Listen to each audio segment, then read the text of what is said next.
All right, so for my next drawing, what I'm going to be working with is this cute little monkey here. And let's zoom in just a little bit more on the monkey. All right, so what I'm seeing here is I'm seeing basically a circle. I'm seeing an oval and another two ovals. And I don't know, it looks like an oval with a little angle on either end.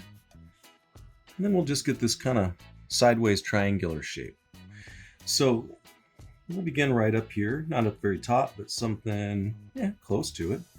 And then for the bottom of this other circle, we're going to be, I would say, right about here. So let's go ahead and put in that circle right now. Now, in the past, I've talked about drawing circles. Keep drawing lines until you have a combination of lines that creates a good looking circle. Now, it looks a little off center to me. I'm going to scoot it over some. So once again, I'm not erasing any lines, whether they're good ones or bad ones, until after I've got a combination of lines that makes a good looking circle for me. So I think that's what I'm looking for.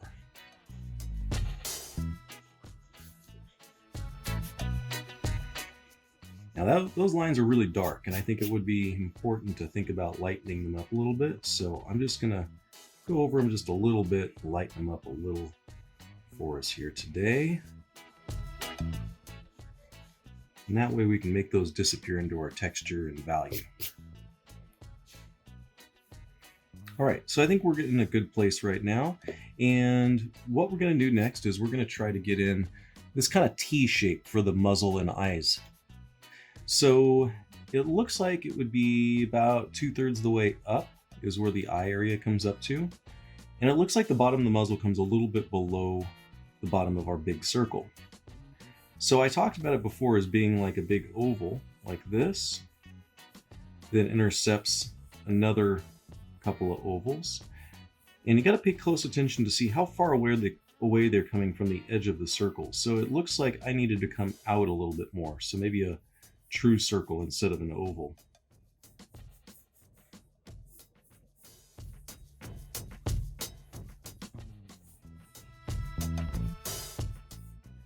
Now, if you look through the drawing guides that I've given you, the folder full of different images from 2 different books of how to draw animals, one thing you're going to notice is that they really are using techniques like these ones that I'm showing you in these videos. Whether we're talking about the figure drawing videos or whether we're talking about the animal drawing videos, the basis for all this is pretty much the same thing. And that is identifying simple shapes within a complex object and then figuring out how to execute that complex object by doing simple shapes first. So now what I'm doing is I'm just going in here and I'm refining my shapes just a little bit. Because if you look carefully, there are all of these different sorts of angles or shadows or things happening on this monkey's face.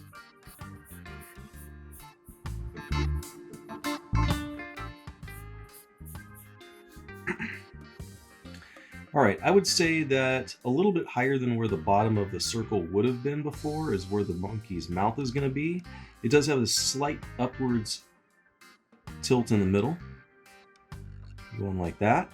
And then a little bit lower than between the height of these is going to be where the tops of those nostrils are. So it feels to me like the nostrils are going to be right about here and right about here. And we're just putting them in as little dashes to start out with, and then we can kind of give them a little bit more of the shape like we see in the picture. It's almost like a little dumbbell shape. Now, I did make those just a little bit too wide, so I'm going to bring them in just a little bit. They didn't look quite that big in the original image. And then we'll get the contour of his nose. So it kind of goes up like this. He does have this little shadow that goes like this too. And then there's this little eye socket or wrinkle, I don't know what it is, but there it is. And this looks like more of his eye socket or eye socket ridge. There's the inside part of it right here. But also kind of is the eyelid in that area. He's got real big open eyes. So we gotta make sure that on the drawing it's similar. Now, on most animals, you don't see whites of the eyes. Whites of the eyes being visible on an animal is usually a sign of fear. So, really, the irises and pupils have to be super big, and you want to make sure, of course, that you're trying to copy the details as they look in the photograph, because the more you fake it, the more fake it'll look. Right. So there is definitely some more contrast between the corners of the eyes and the iris, so I did add a little bit of extra darkness in there. And then we'll get this little ridge of shadow that's up here. Alright, cool. Now let's see, where else do we need to kind of throw a little bit more attention in? So it looks like to me there's this little kind of ridge right about here. Now the reality is that there's not a hard line right here. What it is that that's where the fur starts, so I can kind of lighten that up a little bit because we'll probably work some fur over that line to conceal it and make it go away. All right, let's get the nose continuing between the eyes here, because that is most certainly happening.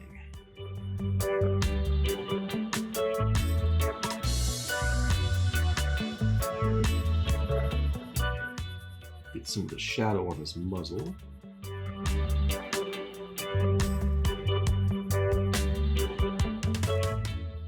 And get a little bit of the shadow below his lip here.